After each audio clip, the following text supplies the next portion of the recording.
Hi friends. నిన్న రాత్రి Nalgonda petrol బంక్లలో జనాలు చాలా గుంపులుగా చేరుకున్నారు. ఎందుకో తెలుసా ఫ్రెండ్స్? పెట్రోల్, డీజిల్ దొరకదనే భయం మొదలైంది. ఎందుకంటే యుద్ధం వస్తుంది, కొరత ఏర్పడిందనే భయం, అపోహలు చాలా పెరిగాయి సోషల్ మీడియా ద్వారా. కానీ వాస్తవానికి అసలు ఏమైందంటే Indian Oil Corporation Limited petrol బంక్స్‌కి ముందుగా డబ్బు చెల్లిస్తేనే పెట్రోల్, డీజిల్ ఇస్తున్నారు. ఇంతకుముందు ఎలా ఉండేదంటే క్రెడిట్స్ విధానం ఉండేది. ఫస్ట్ పెట్రోల్ ఇచ్చి తర్వాత పేమెంట్ చేసేవారు. అలా నడిచేది ఫ్రెండ్స్. కానీ ఇప్పుడు మాత్రం బంక్స్ పేమెంట్ చేస్తేనే ఫ్యూయల్ ఇస్తున్నారు. కొన్ని బంకుల్లో పేమెంట్ చేయకపోతే అసలు ఫ్యూయల్ ఇవ్వడం లేదు. అంతేగాని పెట్రోల్ కొరత అనేది యుద్ధానికి సంబంధం లేదు. ఇవన్నీ అపోహలు ఫ్రెండ్స్. ప్రజలు ఈ కొరత యుద్ధం వల్ల అని అనుకుంటున్నారు.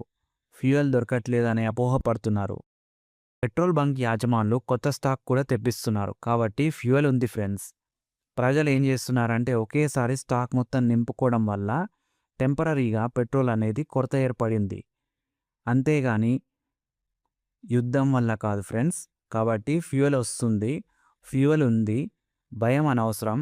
నిజాలు తెలుసుకోండి, అప్రమత్తంగా ఉండండి. సోషల్ మీడియా ఫేక్ న్యూస్ నమ్మకండి ఫ్రెండ్స్. ఇది పేమెంట్స్ మారినాయి అంతే. యుద్ధానికి దీనికి సంబంధం లేదు. కానీ ప్రస్తుతం అయితే ఇవి న్యూస్ ఫ్రెండ్స్. రాబోయే రోజులలో ఎలా ఉంటుందో తెలుసుకోవడానికి ఫాలో అడుగు బ్రో ఛానల్ ఫ్రెండ్స్. ఈ ఛానల్లో మన నల్గొండకు సంబంధించిన ప్రతి న్యూస్ పెడతాను ఫ్రెండ్స్. కాబట్టి ప్లీజ్ ఫాలో అడుగు బ్రో ఛానల్.